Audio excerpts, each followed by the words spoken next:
This is the last one by an author called Gishface, and this is the first one of theirs we get to read. And they have a couple across the upcoming series as well. I'm interested, Gishface, I'm interested. You wrote, but nobody's home. And you kept it nice and short for me, Gishface. That I like that as an end of the stream. It's short, a nice little short one. Okay, save. Special containment procedures. SB2329 is to be contained in provisional site 27-2329. When not, did I say SB2329 or 7 before? Ugh.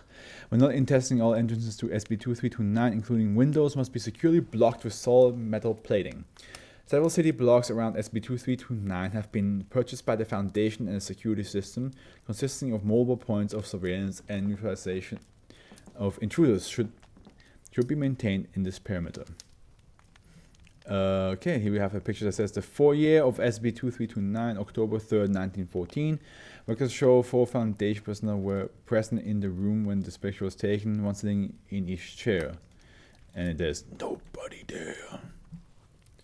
Not a single soul. Interesting picture. It's pretty eerie of a picture, gotta say. Description: SB2329 is a 6-story, 60-room apartment building that was secured by the Foundation in 1908. See Addendum B for more information on the circumstances surrounding initial containment. It has been kept up to code with all the necessary functionality required by local government since that point, but it has not been altered in any other way. On both a structural and a visual level, SB2329 closely resembles the buildings surrounding it, and individuals are able to enter and exit on their own free will. Once inside SB2329, however, they lose all ability to consciously perceive other sentient life, effectively rendering every other individual invisible to them. So they're invisible, but can they still, like, are they still tangible? Similarly, human outside SB2329 will lose all ability to consciously perceive those inside SB2329, both by direct observation, example, watching through a window, and indirect observation, example, monitoring a security camera. Some perception still exists at a subconscious level, as individuals inside SB2329 will make an effort to avoid bumping into one another. Yeah, makes sense. This area of effect also extends to inanimate objects possessed by another individual, example, clothes, hand-carried objects. If an individual drops an object they were carrying, it will become perceivable by all other individuals, although it will not be perceived to have suddenly appeared, but rather that the observers simply had not paid attention to it before. It additionally extends to all sensory input, not just sight. Test subjects are unable to hear sounds caused by other subjects, cannot smell one another, and cannot feel one another, even if forced into such close proximity that physical contact would be unavoidable. Apart from this effect, individuals inside SB2329 appear to retain complete free will and consciousness to the point of being puzzled by the lack of other people. This is validated by letters recovered from tenants of SB2329 prior to the Foundation intervention, many of which complained of the antisocial nature of the neighbors. The inability. I wonder if two people are basically like right on top of each other, like it's like standing in the same space and then walk at the same time towards the exit. Do they appear inside each other, or is just suddenly like one being pushed forward a bit more? The ability to inability to observe all subjects within SB2329 has so far been an absolute rule. Observers are unable to see any subjects in videos or photos. Thermal imaging shows absolutely no increase in temperature with or without subjects, and motion sensory apparently never trigger. It is currently unknown whether this is due to the anomalous properties of SB2329 causing all instrumentation to fail, or if the instrumentation is working as expected, but observers ignore all outputs that would indicate the existence of sentient life. It's the Addendum A partial experimental log. Experiment 7, date. Procedure, pedometer, what the fuck is this? It's definitely not pedometers, that's for sure. Oops, no, do it here.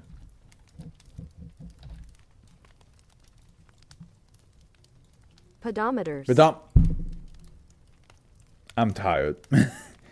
How the fuck did I not see pedometers out of that? How the hell did I see pedometers? Pedometers were attached to two subjects who were then asked to position themselves precisely at either end of a 10-meter line drawn on the floor of SCP-2329 and walk towards the other end. Neither subject was informed of the other presence. Both subjects made it to the end. Both recorded distance travel 10.2 meters, and both asserted strongly that they had remained on the line the entire time. Experiment 16, date. The subject was provided a television set and was told to tune into the local news channel within SCP-2329. No information about SCP-2329 anomalous properties was provided.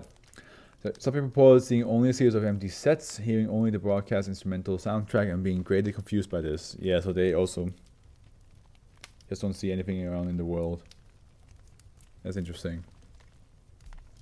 Experiment 22. Date. Shortly after a safety retrofit, 30 subjects were instructed to enter SCP-2329's elevator in an attempt to go into another floor. The newly installed weight sensor triggered and prevented the elevator from moving. This was deemed sufficient evidence that the subject continued existing in the same space-time as each other and simply ignore one another entirely. This proving an earlier contention by Dr. Worm that subjects were entering unique parallel dimensions when crossing into SCP 2329 and were thus literally not present in our universe. Addendum B, post-mortem report on Arthur Morgan from Red Dead Zygman.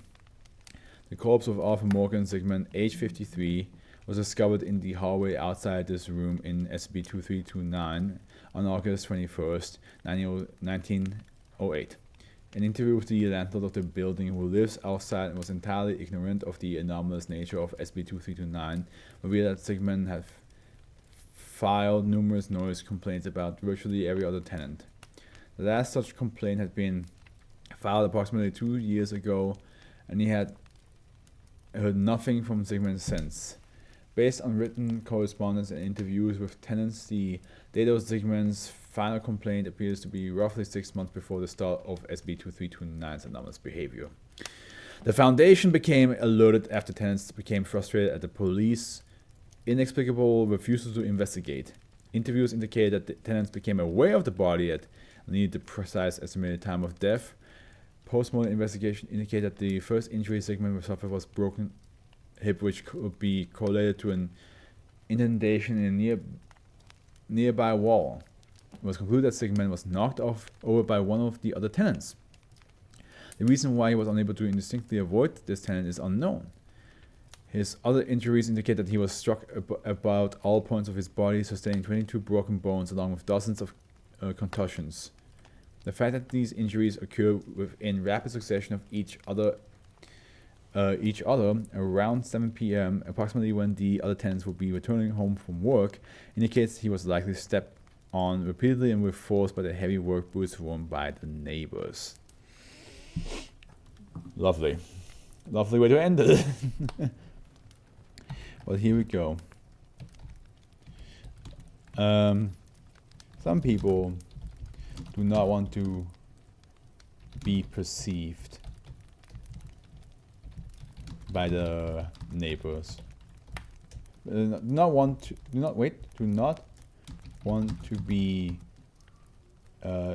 to interact with the neighbors. Some don't even want to be perceived. Well, here you go. You cease to exist when you enter your home and exist again when you leave. Nobody to bother you in this world. Also, you can't see anybody else either. No people watching.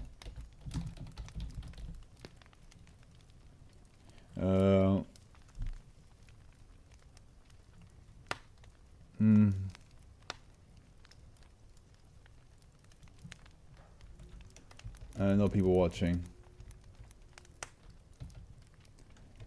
There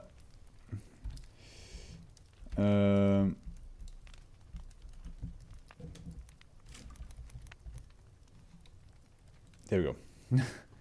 All right, we done it. We finished. We finished the read. This was a good time. Nice 3-hour read. We like that. We like that a lot. A good 3-hour read. But now I gotta go to bed because I have my race coming up tomorrow.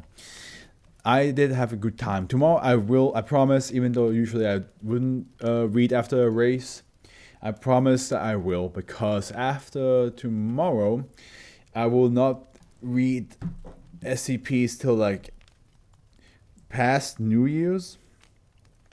Yeah, past New Year's. Yeah. So tomorrow it's gonna be the last SCP reading of this month, and then in January we will come back strong, refreshed, ready to read more. So that's why I promise that next year we'll January and February and all that stuff, we get back into the rhythm of things. I promise. But for now, I wish you all the Afro is with you all, and wishes you all a good morning, afternoon, evening. Ciao.